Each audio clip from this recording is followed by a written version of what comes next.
France کے سفیر کو واپس بھیجنے سے نقصان ہوگا، وزیر اعظم نے سفیر نکالنے سے معذرت کر دی، کہتے ہیں یورپی ممالک پاکستان سے تجارت ختم کر دیں گے، ہمارے روپے پر پریشر بڑھے گا، مہنگائی اور غربت میں اضافہ ہوگا، اسلاموفوبیا کے خلاف 50 اسلامی ملکوں سے مل کر مہم چلائیں گے، میں خود اس مہم کی سربراہی کروں گا، مسلم ملکوں کا مغرب پر دباؤ ہوگا تو اس کا اثر پڑے گا۔ میرا اور ٹی ایل پی کا مقصد ایک ہے، جتنا یورپ کو میں جانتا ہوں کوئی نہیں جانتا۔ وزیر اعظم کا قوم سے خطاب، کہا سلمان رشدی نے جب کتاب لکھی تو اس وقت نواز شریف وزیر اعظم تھے، وہ بتائیں کتنی دفعہ انہوں نے اس کے خلاف بیان دیا۔ نون لیگ اور جے یو آئی نے صورتحال سے فائدہ اٹھانے کی کوشش کی۔ وزیر اعظم اپنے خطاب میں یتیم خانہ چوک میں جاں بحق شہریوں کا ذکر بھول گئے، صرف پولیس اہلکاروں کو خراج تحسین پیش کیا۔ دوسری طرف قومی اسمبلی میں فاتحہ خوانی کے دوران شہید پولیس اہلکاروں کو یاد نہ کیا گیا، مفتی عبدالشکور نے اسپیکر کی درخواست پر دعا کرائی۔ قومی اسمبلی اجلاس میں ناموس رسالت صلی اللہ علیہ وآلہ وسلم کی قرارداد پیش نہ ہوئی، حکومت کی طرف سے پالیسی بیان آیا، وزراء کی وضاحتوں پر اپوزیشن کا شور شرابہ، راجہ پرویز اشرف بولے حکومت آگ سے کھیل رہی ہے، جو بو رہے ہیں وہ آپ کو اور ملک کو بھی کاٹنا ہوگا۔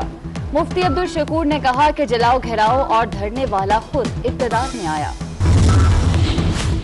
کالعدم ٹی ایل پی پر پابندی ختم کرنے کے لیے پی ٹی آئی کے اندر سے آوازیں اٹھنے لگیں، پارلیمانی سیکرٹری نذیر چوہان بولے تحریک لبیک پر سے دہشت گردی کے الزامات فوری ختم کیے جائیں، مسائل حل نہ ہوئے تو لاہور کا ایک بڑا گروپ پارٹی سے الگ ہو جائے گا، اعجاز خان جازی کا گرفتار کارکنوں کو فوری رہا کرنے کا مطالبہ۔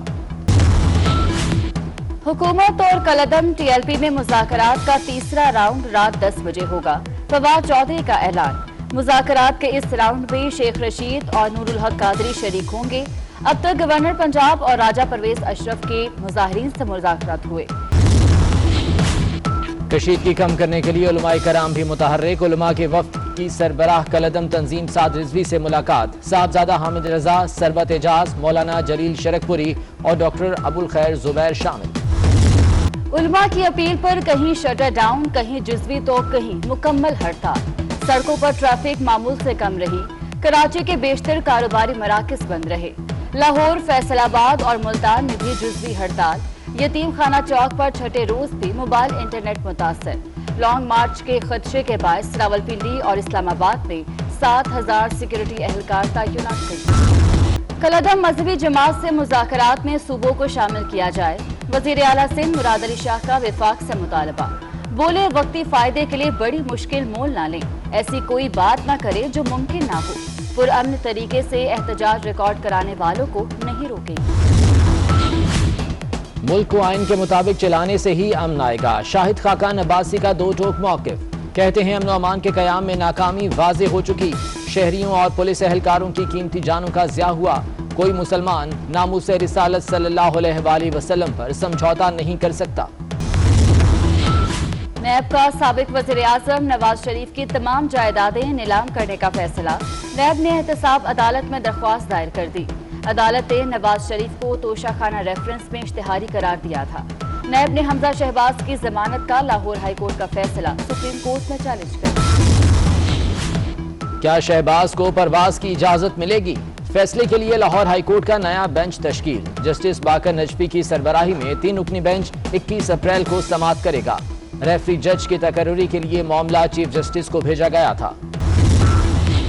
مہنگائی کا جن آٹا کھا گیا، ایک ہفتے میں آٹا 26 روپے کلو مہنگا، کراچی اور حیدرآباد کے شہری سب سے مہنگا آٹا خریدنے پر مجبور، 20 کلو کا تھیلا 1240 روپے تک ہو گیا، پشاور میں 1220 اور خوستار میں آٹے کا تھیلا 1200 روپے میں فروخت۔ رمضان ریلیف پیکج تکلیف پیکج بن گیا، کراچی اور لاہور سمیت چھوٹے بڑے شہروں میں سستی چینی کے لیے لوگوں کی طویل قطاریں، یوٹیلیٹی سٹورز پر چینی کا سٹاک صرف 2 ہفتے کا رہ گیا، لاہور میں چینی کی شدید قلت، شہری بازار سے چینی 120 روپے فی کلو تک خریدنے پر مجبور۔ حکومت نے نئے نوٹ چھاپنے کا نیا ریکارڈ بنا ڈالا، اپریل کے پہلے ہفتے 125 ارب روپے کے نئے نوٹ جاری، زیر گردش نوٹوں کی مالیت 70 کھرب سے تجاوز کر گئی۔